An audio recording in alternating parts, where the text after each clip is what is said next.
of Allah, who is the most beneficent and most merciful. Class, Assalamu alaikum to all of you. Data collecting and analyzing. अब ये third component है, third है यहाँ पर data gathering कैसे करनी है।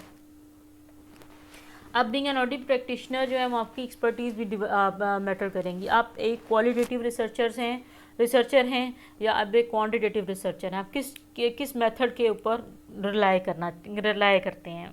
फॉर एग्जांपल, एक ऑडी प्रैक्टिशनर सर्वे के ऊपर डिपेंड करता है। उसको लगता है कि एक सर्वे करूँगा मैं पूरी ऑर्गेनाइजेशन वाइड या इंडिविजुअल लेवल पे या ग्रुप लेवल पे या एक ऑर्गेनाइजेशन लेवल पे, तो मैं उस प्रॉब्लम की रूट कॉज तक जा सकता हूँ। तो पॉसिबल है और पॉसिबल नहीं भी है, ठीक है। The quality of information gathered is a critical part of audit process. सबसे पहली बात, डाटा गैदरिंग आपने करनी है और उसके कई वेज हो सकते हैं। 4 methods can be use to collect data. Questionnaires जो स्ट्रक्चर्ड हो सकते हैं, अनस्ट्रक्चर्ड हो सकते हैं। इंटरव्यूज़ स्ट्रक्चर्ड भी हो सकते हैं, अनस्ट्रक्चर्ड भी हो सकते हैं। पहले से ही आप इंटरव्यूज़ लेते हो, आप तो प्रॉब्लम को आइडेंटिफाई करना है। एंड ऑब्जर्वेशंस आप करते हो, वाकई में देखते हो कि लोगों के एम्प्लॉयज़ के आपस के कॉन्फ्लिक्ट, डिपार्टमेंट्स के कॉन्फ्लिक्ट से सारी चीज़ें कैसे एग्जिस्ट कर रही हैं। अगर कोई चेंज मैयर लाया जाता है तो चेंज एजेंट्स कौन से हैं, ऑर्गेनाइजेशन के इंटरनल एजेंट्स कौन से हैं कि जो कि आपके जो बात करेंगे तो एम्प्लॉयज़ उनको फॉलो करेंगे। ऑब्ट्रूसिव मैयर्स, अनऑब्ट्रूसिव मैयर्स होते हैं कि जो अनएक्सपेक्टेड, आप समझ लो कि कोई से भी मैयर्स आप लेना चाह रहे हो और आपने प्रॉब्लम को आइडेंटिफाई करना है, तो वो कौन से हैं मैयर्स आप इनको ले रहे हो। Data analysis organizes and examines the information to make clear the underlying causes of an organization problem और to identify areas for future development. Okay, अब ये आपने असल में क्या करना है, डाटा गैदरिंग का जो मकसद है वो आपका रूट कॉज तक पहुँचना है। Feedback of data to the client system. अब ये साइकिल है, cycle of data collection and feedback. इसके अंदर establishing diagnostic relationship and plan data collection. Okay, यहाँ से आपका अंदाज़ा हो जाएगा। अब डायग्नोस्टिक रिलेशनशिप क्या है, आपका individual level, group level and organisation level पे आपने क्या करना है, establishing diagnostic relationship and plan data collection. अब यहाँ पे आप जो करने जा रहे हो, आपने पहले ऑर्गेनाइजेशन को पूछ लेना है, जहाँ पे एंटरिंग एंड कॉन्ट्रैक्टिंग के होती है, इन्वॉल्व होती है। उसके अंदर आप ऑर्गेनाइजेशन से पूछते हो कि आप किस लेवल पे इस चीज़ को करना चाह रहे हो, आप आइडेंटिफाई करवाना चाह रहे हो, ठीक है। ये प्रॉब्लम या कौन सी प्रॉब्लम्स एग्जिस्ट करती हैं। अब जो प्रॉब्लम्स हैं वो कौन से लेवल की हैं, ठीक है। अगर स्ट्रेटजी लेवल की हैं वो ज़ाहिर ऑर्गेनाइजेशनल इशू है।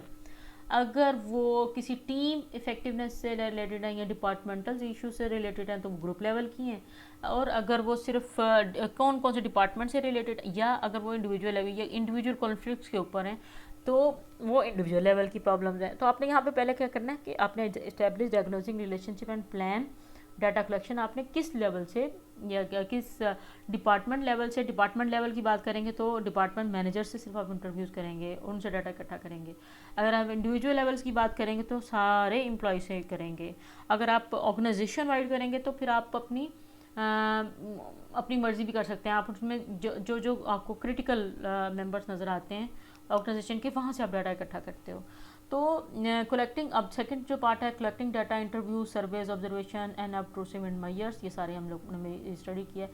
हमने डाटा कलेक्शन की तरफ जाना है, cycle of data collection and feedback. Then analysing data, quantitative methods जो दोनों हो सकते हैं। Then feedback data and follow up and action planning, कि जो भी आपका फॉलोअप होगा उसके ऊपर आपने एक्शन लेना है। अब एक्शन कैसे लेना है वो कब तक नहीं हो सकता, जब तक आप अपना जितना भी आपका एनालिसिस है, डायग्नोज किया है आपने, वो आपको अपना क्लाइंट ऑर्गेनाइजेशन को फीडबैक नहीं दे सकते और उनसे अपना आउटपुट नहीं ले लेते हैं, उनसे उनकी इनपुट नहीं ले लेते, और तब तक आप एक्शन अपनी ये ऑर्गेनाइजेशन के अंदर नहीं लेके कर सकते जो भी आपको प्रॉब्लम से रिलेटेड नज़र आई हैं।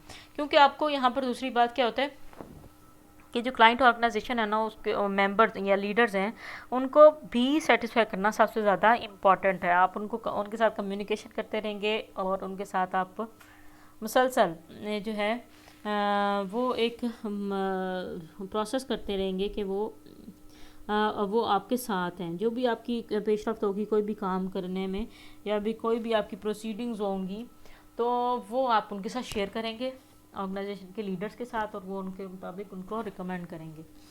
Then the diagnostic relationship,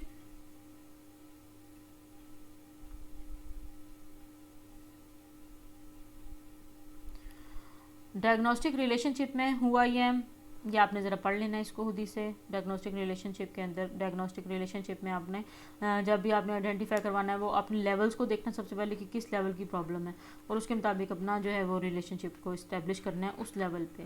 then method for collecting data, questionnaire, interviews, observation, obtrusive measures and sampling, ये सारे हो सकते हैं। तो हमने सैम्पल बना लेने हैं अगर वो वाले आपके हैं तो। और दूसरी बात की टेक्निक्स कौन सी हो सकती हैं, क्वालिटेटिव टूल्स कौन से हैं, कंटेंट एनालिसिस करना चाह रहे हैं, फोर्स फीड एनालिसिस करना करोगे, टूल्स कौन से यूज़ करेंगे। अब जिस तरह से क्वालिटेटिव रिसर्चर्स हैं या वो इस तरह के content analysis and force feed analysis को प्रेफर करते हैं। इसके अलावा भी बहुत सारी क्वान्टिटेटिव के हैं, वो भी हम लोग इसको नेक्स्ट आने वाले चैप्टर्स में बहुत ब्रीफली डिस्कस करेंगे। और क्वान्टिटेटिव टूल्स कौन से हैं, फ्रीक्वेंसी चार्ट्स हैं, बॉक्स प्लॉट्स हैं, then analysis, scatter diagram, mean mode, ये वाले क्वांटिटेटिव टूल्स जो कि आपके डाटा गैदरिंग करके और उनका एनालिसिस करके आपके सामने दिए जाएंगे।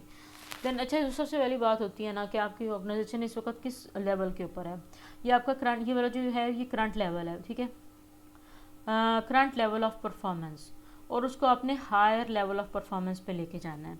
अब इस लेवल पर लाने के लिए सबसे पहले आपको न्यू टेक्नोलॉजी हो सकती है कि करंट लेवल है और आपको न्यू टेक्नोलॉजी लेके आनी है। दैन बेटर रॉ मटेरियल, के इस वक्त एक ख़ास रॉ मटेरियल पे ऑर्गेनाइजेशन के प्रोडक्ट्स बनते हैं, तो आप उससे मज़ीद अच्छा क्वालिटी को इम्प्रूव करना है, क्योंकि जो आपका कंपेटिटर है उसके उसके उसके पास आपसे ज़्यादा अच्छी प्रोडक्ट है, उसकी क्वालिटी ज़्यादा अच्छी है, तो आप बेटर रॉ मटेरियल लाना चाह रहे हो। कंपटीशन फ्रॉम अदर ग्रुप्स, या आपका मेंबर्स का जो कंपटीशन है वो ज़्यादा है, वो आप वो देखना चाह रहे हो, ठीक है। आपकी एक ख़ास लेवल है इस वक्त की ऑर्गेनाइजेशन का। दैन सुपरवाइज़र प्रेशर्स, तो ये सुपरवाइज़र का कितना प्रेशर है लोगों के ऊपर, करंट लेवल क्या है, करंट लेवल ऑफ परफॉर्मेंस क्या है, और यहाँ पे प्रोडक्टिविटी लेवल क्या है। अब जो हायर लेवल पे जाने के लिए फोर्सेस फॉर मेंटेनिंग स्टेटस को, अब ये क्या होता है, जो अब लोग होते हैं ना यहाँ पे जो करंट लेवल पे प्रोडक्टिविटी का ख़ास लेवल वो जनरेट कर रहे होते हैं, अब वो कहते हैं कि जैसा चल रहा है ना वैसे ही चलता रहे, क्योंकि लोग इस चीज़ को वेलकम नहीं करते। कोई भी चेंज मेजर्स लाना चाह रहे हो वो उसको वेलकम नहीं करते और वो खुशी से नहीं एक्सेप्ट करते कोई भी चेंज मेजर आएगी। वो इसकी वजह ये होती है कि वो जो ऑर्गेनाइजेशन के जो मेंबर्स हैं ना वो एक स्टेटस को पे रहना, स्टेटस को होता है कि एक एग्जिस्टिंग स्टेटस पे रहना ज़्यादा कंफर्टेबल रहते हैं, कि हर एक का कंफर्ट लेवल उसके उस स्टेज के ऊपर होता है। जबकि एक ऑर्गेनाइजेशन चाहती है कि उसको इम्प्रूव किया जा सके, एक हाई स्टेज पे लाया जाए, हायर परफॉर्मिंग स्टेज के ऊपर लाया जा सके। तो ग्रुप परफॉर्मेंस नॉर्म्स क्या हैं, फियर ऑफ चेंज क्या है, देन मेंबर्स ऑफ कॉम्प्लेंसी, यानी कि मेंबर कॉम्प्लेंसी जो है कंप्लेंट करेंगे हर वक्त आके आपके साथ। वेल लर्न स्किल्स जो हैं वो कम लोगों की होंगी और हर एक के पास वैसी स्किल्स नहीं होंगी, तो वो क्या होता है कि सारे मेंबर्स आपस में एक दूसरे से डरते हैं, कोई भी काम करने से ये चेंज मेजर को एक्सेप्ट नहीं करते। और आपने बीइंग ऑडी प्रैक्टिशनर इन चीज़ों को आपने ज़रा देख के रखना है। देन आपका अच्छा ये चीज़ जो है force field analysis of work group performance, ठीक है, एक हायर लेवल पे लेके जाना है उनको। और हायर लेवल की जो फोर्सेस हैं और जैसे ग्रुप परफॉर्मेंस नॉर्म्स हैं वो भी एक फोर्स है, हमने नॉर्म्स को इम्प्रूव करना है। वो एक फोर्स है कि वो कहते हैं कि हमें एग्जिस्टिंग स्टेटस की तरफ भी रहें, वही नॉर्म्स रहें, जो चल रहा है ना वो वैसे ही चलता रहे। एंड फियर ऑफ चेंज उसकी फोर्स है जो आपको कहती है कि एग्जिस्टिंग पे ही रहो, ज़रूरत नहीं है इधर जाने की। देन मेंबर का जो है वो कंप्लेन करते हुए नज़र आएंगे, वो कहते हैं कि हम कंप्लेंट्स ज़्यादा हैं, ये एग्जिस्टिंग पे ही रहना चाहिए। अब ये सारी चीज़ क्या फोर्स कर रही हैं कि आपका करंट लेवल ऑफ परफॉर्मेंस है वही चलता रहे, या करंट स्टेटस ही चलता रहे, स्टेटस को ही चलता रहे, ताकि क्योंकि जो चीज़ अनप्रिडिक्टेबल होगी, चेंज मेजर जो भी होती हैं वो अनप्रिडिक्टेबल होती हैं। जो भी चीज़ अनप्रिडिक्टेबल होगी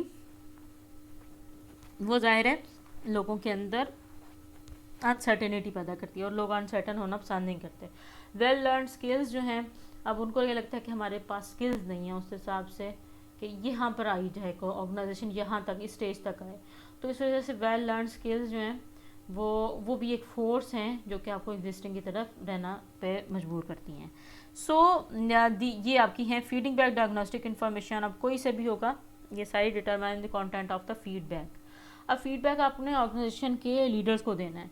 अब वो आपका रेलिवेंट होना चाहिए सबसे पहली बात, जिस तरह की ऑर्गेनाइजेशन ने आपको हायर किया है वो उससे रेलिवेंट होगा। दूसरी बात, आपकी ऑर्गेनाइजेशन जो है वो के जो लीडर्स हैं वो उनके लिए अंडरस्टैंडेबल हो, वो आपको ऐसी कोई ऐसी हवाई बात नहीं कर देनी उनको कि जो समझ ही ना आए।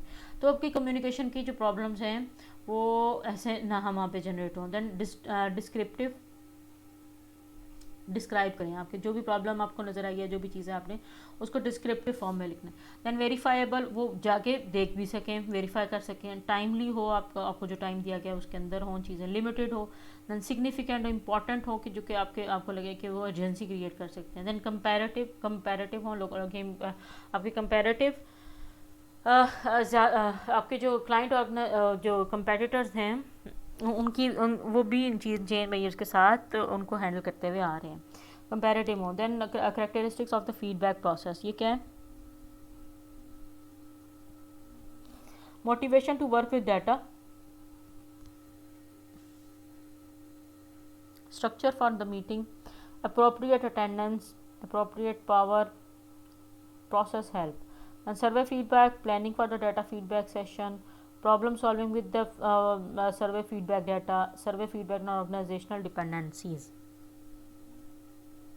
क्योंकि अब ये सारा किसके ऊपर डिपेंड कर रहा है, जो भी आपने फीडबैक देना ना क्लाइंट ऑर्गेनाइजेशन को, वो आपके कॉन्ट्रैक्ट के ऊपर आपने किन किन चीज़ों को डायग्नोस करना है, और आपकी एक्सपर्टीज़ और इन सब चीज़ों के ऊपर वो डिपेंड कर रहा है हर चीज़। तो ये सारी चीज़ें कि जो करेक्टरिस्टिक्स ऑफ फीडबैक होंगी ना फीडबैक प्रोसेस की, तो वो सारी आपकी फुलफिल होनी चाहिए, सामने नज़र आनी चाहिए।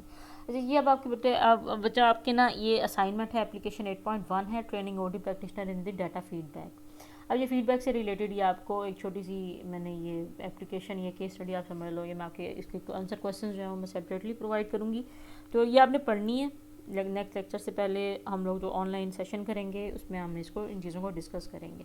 बाकी आप सब प्रोसेस को अच्छे तरीके से पढ़ लीजिएगा और इन चीज़ों को अपने वो कर लेना है। Thank you very much. It is all for today. Allah Hafiz.